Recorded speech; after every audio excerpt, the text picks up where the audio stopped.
Let's look at the Amazon. This vast, seemingly untamed, pristine wilderness may not be what we once thought it to be. Recent studies suggest that this, as well as the primeval forests of North America, may have, in pre-Columbian times, been far more influenced and managed by the indigenous population than European settlers originally gave them credit for.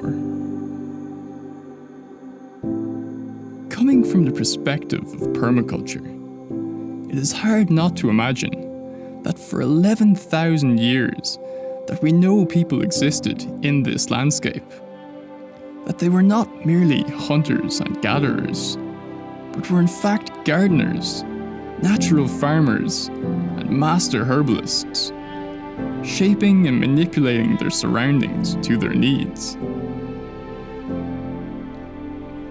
They didn't fence in their animals or grow crops in straight lines. So to the unfamiliar eye, this form of agriculture looked like a wilderness.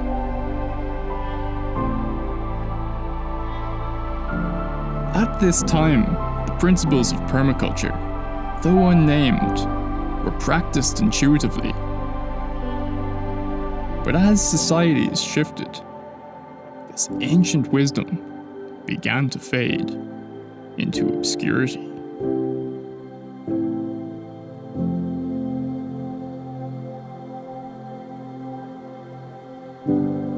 It wasn't until the 20th century that some people began to do something that few of their European ancestors had thought to do. They listened. I'm David Holmgren, and I'm best known as the co-originator of the permaculture concept.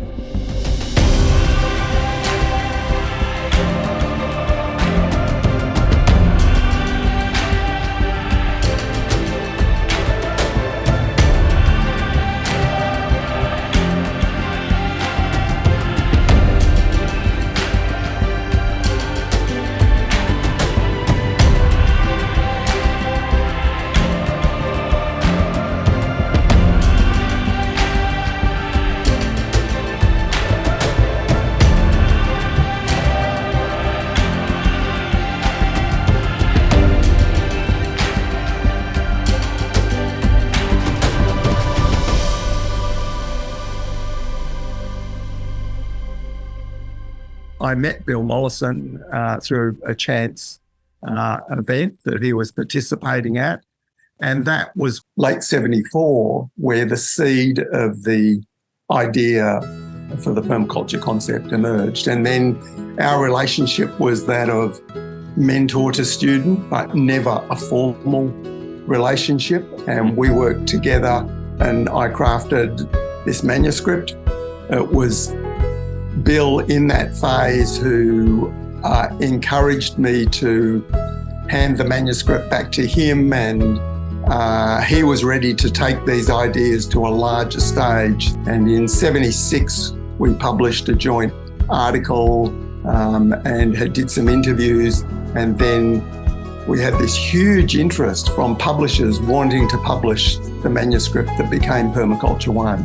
And Bill Mollison had the energy and the boldness to leave his tenured position at the university and outside of academia take permaculture to the world, whereas I was very young and I didn't feel exactly like I had the grounded experience to sort of back all the interest that there was in this. So my interest was in, if you like, doing permaculture rather than talking about it or whatever. And so, yeah, to an extent, I say while I and Bill Mollison were the co-originators of the permaculture concept, Bill Mollison was the father of the permaculture movement. And right from the beginning, it sort of really became a movement. Rather than fighting against the world we didn't want or just trying to analyse our own extinction, as the saying goes, that it was more important to actually just directly do things. And so the whole self-sufficiency movement of that time was the context in which permaculture was providing a framework. So rather than just reinventing, oh, we'll just do what the grandparents did or the ancestors did, can we use modern design thinking, ecological concepts to maybe, yes, bring in some of those older ways, but tweak it to make it both more sustainable, lower impact on nature, but also more durable for the future. Meanwhile in Japan, Masanobu Fukuoka was pioneering his method of natural farming. His book, The One Straw Revolution, challenged conventional agricultural practices, advocating for a return to simplicity and harmony with nature. Look at this healthy crop of rice. I will have more than 1,300 pounds of rice per quarter acre. It was grown without chemical fertilizer, pesticides, or agricultural machinery. I stopped using those things more than 30 years ago. All I've done is sow the seeds and spread straw. Nature has done the rest. You made a mistake. Why? You did plow. You planted seedlings. You watered. That was the start of killing soil. Tilling seems to soften the soil, but that is not true. If you water it, it turns hard. The soil here is hard, and the root can't go down deep. Once plowed, however slightly, 10, 20, 30-year-old weed seeds will sprout and grow. The more you plow, the more weeds grow. But if you sow clover or alfalfa, the weed will recede. There grow vegetables. Among the vegetables, sow the seeds of fruits and trees, not after plowing. In Europe, Sepp Holzer became known as the rebel farmer. He demonstrated the potential of permaculture in challenging climates. His mountainous farm in the Austrian Alps showcased innovative techniques such as hugelkultur. And while observing his neighbour's land being eroded by monocultures of fir trees, he instead adopted the technique of forming terraces and a series of ponds. The digger terraces the hill so that the soil erosion is stopped and the soil and humus stabilised. Humus nicht ausgewachsen wird, sondern dass sich das ablagert. Und wenn ich wieder Neuland dazukriege, wie dort dieses... When I get a new piece of land, just like this one here, it has to be terraced. It costs, of course, but it's very economic because I don't have to irrigate or fertilise and I don't need expensive equipment. Once this job is done, it stays done for generations. Der Bagger fährt wieder weg und die Arbeit ist gemacht für Generationen. Da ist nichts mehr zu tun da. Originally, I bought water for my land from the neighbours. I had only a small well on my own land, so I piped water here. I bought about 8 kilometres of pipes. I tapped off the well and channeled the water here. Then I built ponds and water gardens. And after observing for a while, you start to see the possibilities. Biotope, Wassergärten. In England, Robert Hart introduced the concept of forest gardening. And from his property in Shropshire, he created, most likely, the oldest remaining example of a cool temperate food forest, implementing 7 layers of plant life as Bill Mollison had taught him in an early permaculture design course. This is an old pear tree that was planted 30 years ago, so that constitutes the canopy. Then there's the low tree layer, that is an apple on dwarfing rootstock, a shade-tolerant apple. Then there's the shrub layer, this is a red currant bush. Then this is the herbaceous layer comprising apple, mint, and this is the ground cover layer. That is a strawberry raspberry, a plant that spreads horizontally. Then there's the root layer, comprising plants that are grown for their roots alone. And then there's the vertical layer of climates like raspberries and loganberries. Many of the herbs are fragrant herbs. Everyone knows that lavender, for instance, wards off clothes moths. And it's reasonable to suppose that aromatic herbs of that kind also ward off pests and diseases from neighboring plants. In the 80s, Emilia Hazelip, after reading Masanobu Fukuoka's One Straw Revolution, sought to apply these techniques to the French climate. She experimented and developed the technique she called synergistic gardening, emphasizing the importance of biodiversity and self-organization in natural systems, while laying the groundwork and pioneering what we today call no-dig gardening. I am a farmer living in France. My organic agriculture apprenticeship took place in California in the early 60s.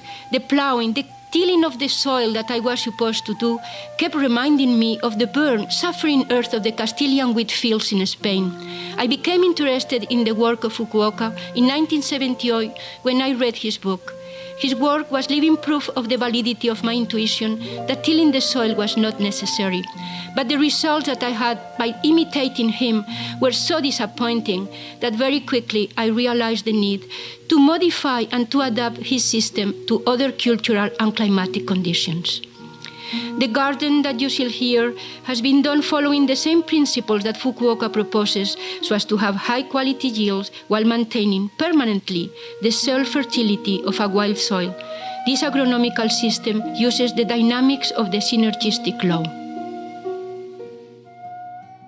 Then on the African continent, in his homeland of Zimbabwe, Allan Savory developed a concept he called holistic management, a grazing technique aimed at restoring degraded landscapes and combating desertification by mimicking the migration of wild animal herds with domestic livestock.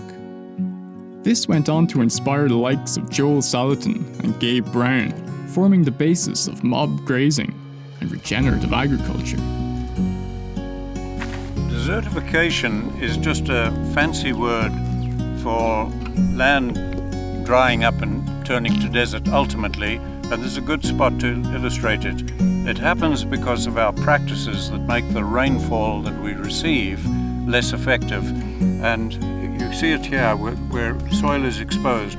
Any rain soaking into the soil will just evaporate out of it again because this is hot. It's hot even to touch now. And when high rainfall falls, it runs off, and you can actually see the runoff and the layer of litter that is swept off that as water runs. And this saying that people have that droughts cause the bare ground is nonsense. It's the bare ground that causes the droughts. It's the other way around. Here's a good spot to show you why we have to get more animals and are desperate to get the money and buy the cattle that we need. Because here you have grass that we did not graze last year, and it just kills itself. It's changed to oxidation. You see the different color. That is gradual chemical breakdown, not rapid biological breakdown, and the plants just kill themselves. Because the cattle are the main tool, using their hooves, etc., to grow the grass, they graze everywhere on the ranch. So as you look up on these rocky hills, you'll see all of that is fresh grass of the season, and that's because the cattle are grazed right over the hills and everywhere. There's no area where we don't use the cattle at some time in the year. Okay, I love this because the cattle herd has done everything we want.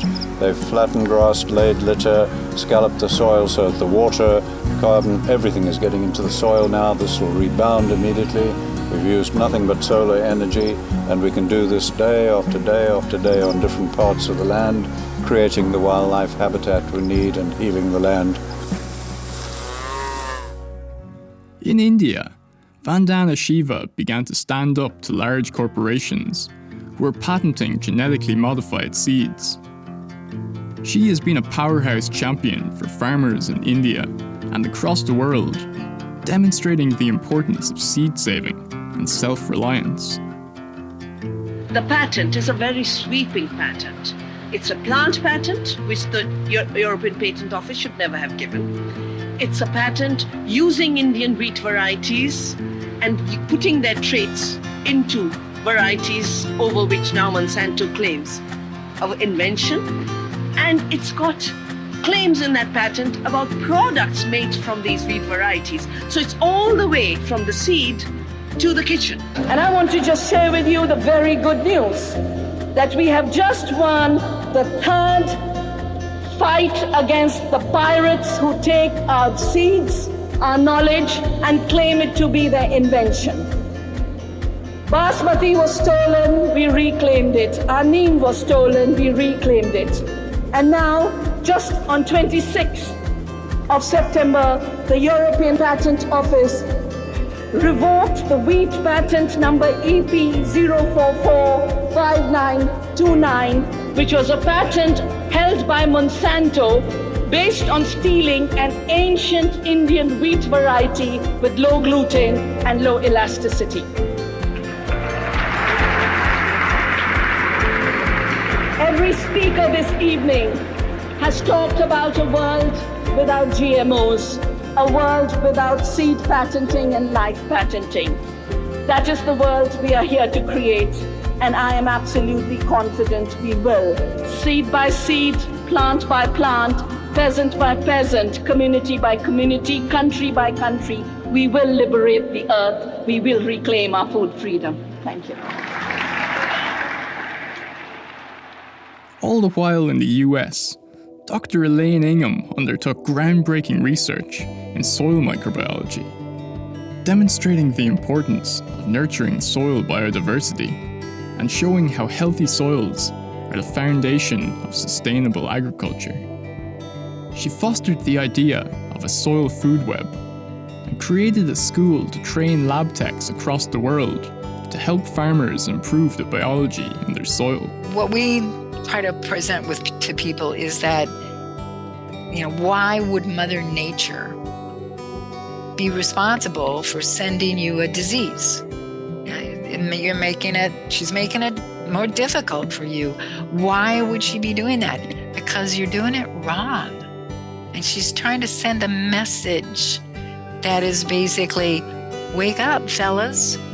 And if you don't pay any attention to me, it may take me 5 years to come back, but I will be back if you don't listen to what I'm saying to you. And now the diseases are worse. They wipe out your whole crop instead of just reducing. And if you don't listen, then okay, she's going to come back with something even more terrible, where good luck growing anything in there. To the point where what we're facing is we're burning up the planet around ourselves. So whenever we would like to get around to paying attention, we've got a pretty good handle on how to manage that. We don't know everything yet. I would be bored if I knew everything. She's sending us messages, and we need to pay attention and start moving things back. And the things we're moving back are her microorganisms, her fungi, the protozoans, the nematodes, the microarthropods, the macroarthropods, the spiders, all those things that people go, ew! Yes, the spider does not belong crawling up on my shoulder. But it doesn't deserve to be squished. And then back again in Australia, a student of Bill Mollison, later became his teaching partner and protege. Geoff Lawton established the Permaculture Research Institute and is today teaching students from all over the world through online and in-person courses, while also directing the monumental Greening the Desert project in the Dead Sea Valley. And Geoff Lawton, can you tell us about him and as a teacher? Geoff Lawton, who's he? I've never heard of him. I'd hate to recommend him because as I don't know him, he could be a bastard,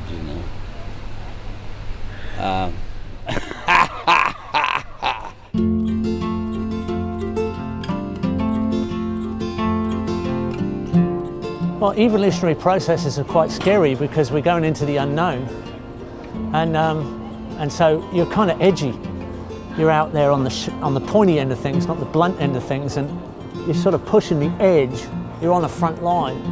You're almost in a warrior mode, pushing towards a beneficial evolutionary process, and having a vehicle that will help you drive towards that evolutionary process and give you some sort of extra carriage. You can feel more assured that, okay, I have the vehicle's like a checking mechanism for my action. It's a process that I can use. It gives you that extra security that you're gonna with less effort, you're gonna cover more distance and get to your destination faster. And boy, we need to get there a bit faster. I think people have to have a little bit of courage, and I appreciate that. It is a little bit of a courageous move, but I think many of us can reassure our clients, our customers, people who are interested, that if you just take that little bit of a courageous move, once you step into this way of operating, this way of thinking, this sort of involvement, everything gets easier, everything gets more meaningful, and it becomes very entertaining and quite good fun. I still hold on to Graham Bell's words, which always touched me in his first book, The Permaculture Way. If you're not having fun, you got the design wrong. There are no doubt many more names I could list. These are just some of the early pioneers who inspired me when I started my permaculture journey in 2008. Let me know in the comments who your favourite pioneers were and why.